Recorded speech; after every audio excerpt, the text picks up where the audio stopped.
Today, I'm going to make my official prediction for Nebraska's 2025 roster with a 105 cap limit for the first time, meaning we can't have unlimited roster size. So we're going to talk about which players get cut / move on, which players transfer, some positions that need some more transfers, how many players are in each position group, and so much more. So really quick, hit that like button, massive video. And also, if you are unsubscribed and a diehard Nebraska fan, it would help me out a lot. Please hit that subscribe button for daily Husker football content, Nebraska transfer portal updates, recruiting updates, breaking news coverage, and so much more. So once again, please hit that subscribe button. It would help me out a lot. Thank you so much. But without further ado, let's get into it, going over my official prediction for Nebraska's 2025 roster. And for the first time ever, there is a cap limit on the amount of players that can be on each team, meaning walk-ons are no more. Everybody's on scholarship going forward, but that means Matt Rhule has to make some tough cuts. Some scholarship players are probably going to have to move on. Some walk-ons are going to have to move on. So let's go over which players are going to stay with Nebraska and what that's all looking like. So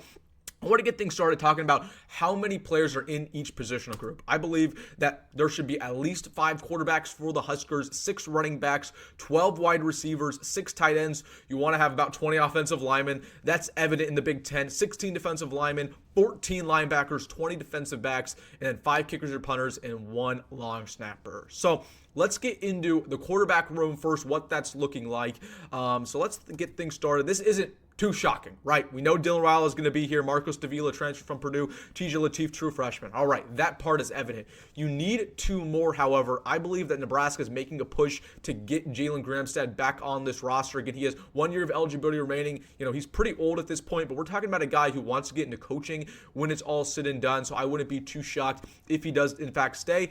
And then, in my opinion, Nebraska absolutely needs a 5th quarterback just because, you know, you don't want to be caught with 2 or 3 quarterbacks and then have all of them get injured. We've had that happen before. You need one more emergency / kind of a coach on the sidelines. Luke Longville is a current walk-on. I believe they're probably going to tell him to stay. He got a couple reps earlier in the season. So would not be shocked if that's our 5. I wouldn't be too surprised either if Nebraska tries to get another transfer there. I just don't think that's going to happen. It's going to be hard to convince somebody to come here. So that is our 5 in that quarterback room. Let's get to the running backs. 6 running backs for the Huskers. This isn't a shock either. Emmett, Quinn Ives, Mekhi Nelson, Connor Booth, Jamarian Parker, those are your 5. You absolutely need 1 more. However, I don't think they're going to keep a walk-on in that room. So in my opinion, we absolutely need a transfer, a guy who's kind of a power back who can complement Emmett. We still have yet to offer one. I'm keeping my eyes out on that. But you need another guy here. You need a scholarship player who's going to be in the mix to, potentially compete for a starting spot. It's just not a very strong room. Emmett Johnson, of course, a good running back.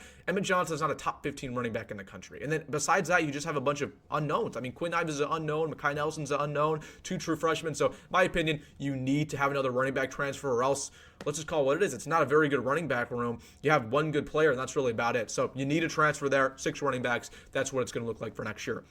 Let's get to the wide receivers next. So the Huskers, let's get there. There we go. The wide receivers, about 12 for the Huskers, in my opinion. Of course, Ja'Cory Barney and Isaiah Hunter, Dane Key, those are your starters. Should not be too shocking. Demetrius Bell likely coming back. Quinn Clark, Janier Bonner, that's 6. Then you have some younger players, Keelan Smith, Roman Magnini, who's a pretty good walk-on, who's the staff's pretty high on, and then a couple true freshmen on top of that. So that adds up to 11 wide receivers. In my opinion, Nebraska probably needs to take 1 more in the transfer portal, if not keep another walk-on on the roster. Again, there's just a lot of wide receivers who left, whether that was Davon Hall, whether that was Isaiah McMorris, a lot of young players. So you probably need 1 more wide receiver in this room going forward. We'll see if they take a transfer. We'll see if they keep a walk-on, but you probably want to get up to 12 there. Let's get to the tight ends here. So 6 tight ends for the Huskers. You got Carter Nelson, Mac Markway, Luke Lindenmeyer. Thomas Fidone is a pretty big question mark. As of recording this video, he's not entered the transfer portal. However, there have been rumors, over the past couple months that he's going to enter when the season's over. So we'll see if that happens. Eric Ingerson and Ian Flint, 2 young guys as well. So wouldn't be shocked if Nebraska takes a tight end here. They haven't offered anybody. But, you're cool with this room. If Thomas Fidone comes back, I think you're fine not making a move there. All right, let's get to the offensive line. This is pretty significant. There's 20 guys that, in my opinion, Nebraska needs to have in this room. You got, of course, Latufsky, Prohaska, Corcoran, Evans, Jenkins, Gatula. In my opinion, those are going to be your 5 starters next year, barring any transfers. Then you have Sam Sledge, Present Tomoa, Gibson Pyle, Grant Seagren, and all those other guys, a lot of young players. So that adds up to about 16 players. In my opinion, you need 3 transfers on that offensive line. We'll see if they can get that Washington State transfer as of recording this. He is not committed. There's a couple other offensive linemen Nebraska is going after, so you probably need 3 or 4 there. They might keep another walk-on, but they need to be aggressive. But that's what the numbers are looking like.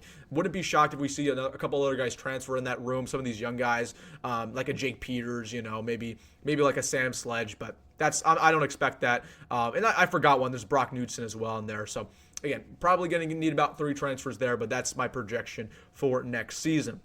On this defensive line, you need about 16 guys here. You have Cam Lenhart, Riley Van Poppel, Keona Davis, Elijah Judy, William Stawanery, and a bunch of other kind of young players here. Some transfers, Jalen George, Gabe Moore. So that adds up to about 14. You need about 2 more transfers there. I think Nebraska is doing just that. Not too shocking here. You lost a lot. Again, you have a lot of unproven guys. That's why Nebraska is just focused on getting depth right now in the portal. Like you feel good about that starting 3, Cam Lenhart, Van Poppel, probably Judy. Then you have Davis and Stawanery on the bench. But after that, it's a bunch of unproven guys who just never played. So you need some more transfers there. But that's what I expect there, about 16 defensive linemen.